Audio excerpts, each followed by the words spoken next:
The last time we saw Eren Yeager, he was this omnipotent mastermind. From the start of last season, it seemed like he was always in control. Fueled by visions of the future, he gaslit, manipulated, and deceived both the audience and the characters in the story to push forwards towards his vision. This is not the Eren we see at the start of episode 88. It's a showcase of something we haven't seen much of since the basement, Eren's humanity.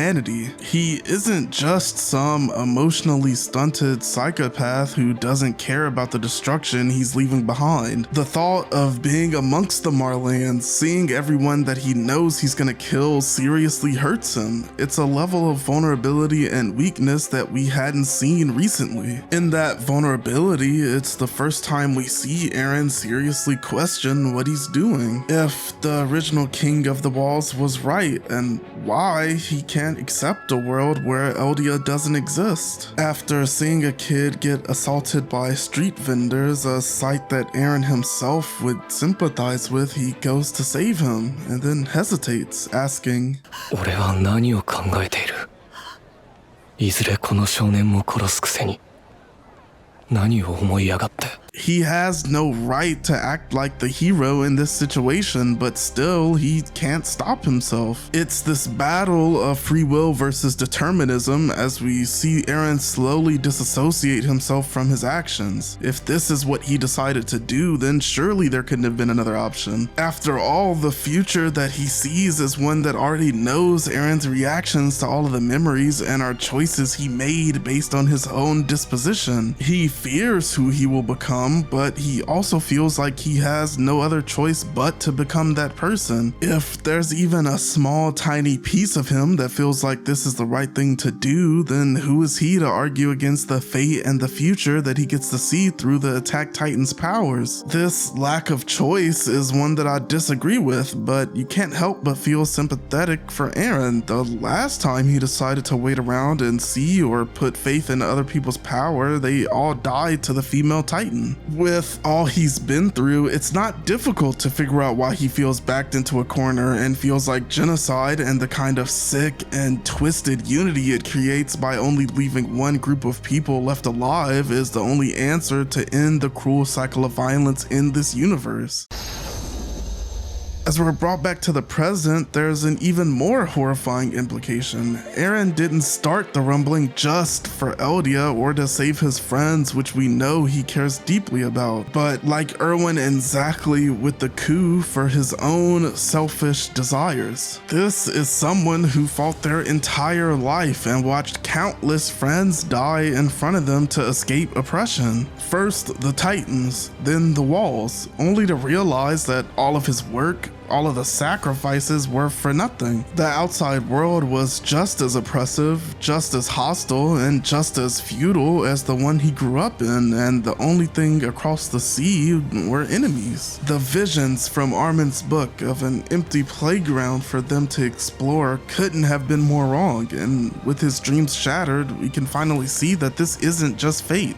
This is Eren's choice. Drunk on his desire to be free, the thing that kept him moving forwards all this time, he soars into the skies, convincing himself that this view is the peak.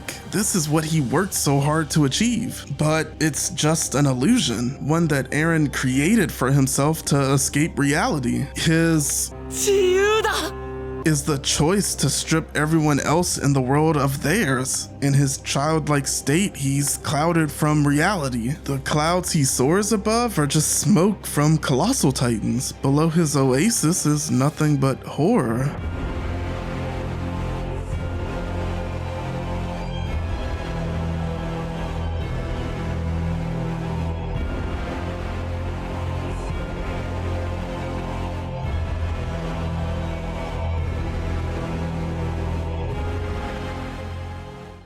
Elsewhere, what remains of the Scouts, the AOT Avengers, is a newfound understanding of what each other had to go through, and a continuously hammered down point that the morality in this universe is gray. What separates them from Eren is their belief that there is still hope for the world, a future where all of the cultures can live together in peace and harmony.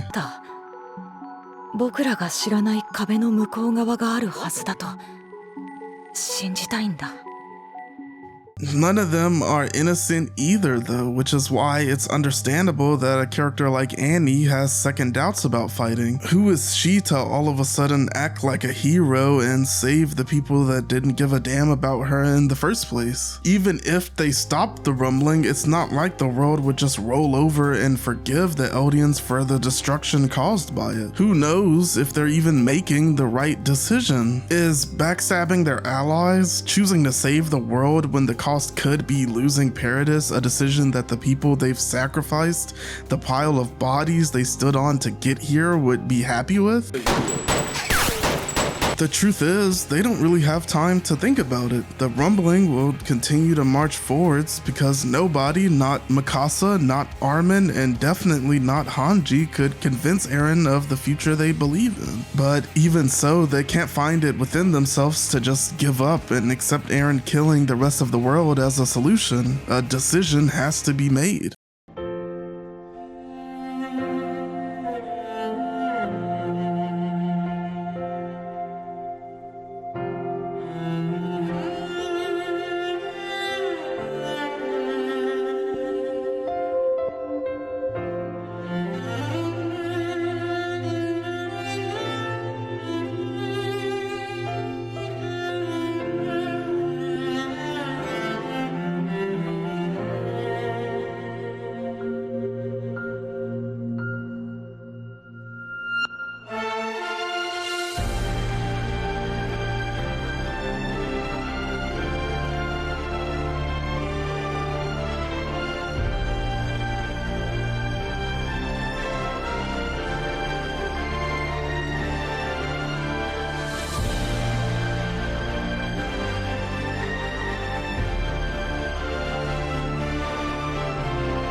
Hange never had the leadership that Erwin had. She was never able to get Eren to see the light before he made his decision, but she did have an unbreakable will fit for a commander. Seeing Erwin, Moblet, Sasha, Keith, Pixis, and the rest of the fallen soldiers again damn near broke me. I don't know why Isayama thought we needed to see that now, but it was perfect. Hange made her decision and tried her best to play what she thought was her role. It's probably the best conclusion we have so far in the series outside of maybe Erwin. As Eren and the scouts approach their inevitable conflict, we get more answers, but it seems the more answers we get, the more questions come up. Why does Falco have memories of flying as a bird? Will these revelations cause Annie to change her mind? Does Historia's baby have literally any significance to the story at all? What exactly is Eren thinking? Does he actually want someone to stop him like Reiner implies, or is giving everyone freedom a form of self-justification for what he's doing? Was the sentiment that the general had of not repeating history's mistakes, of creating a world where the people finally set aside their pasts and move forward together realistic, or was the rumbling truly the only option? I don't think that we could have asked for a better adaptation. Say what you want about the direction of the story, but Mappa deserves all the credit in the world for adapting one of the best anime episodes of all time. The animation during Hanji's ODM scenes were amazing. The music callbacks were amazing. The theme for this episode, Under the Tree, being Mikasa's, with the rumbling being Eren's, and presumably the theme of the final episode being Armin's, is amazing. Everything was amazing.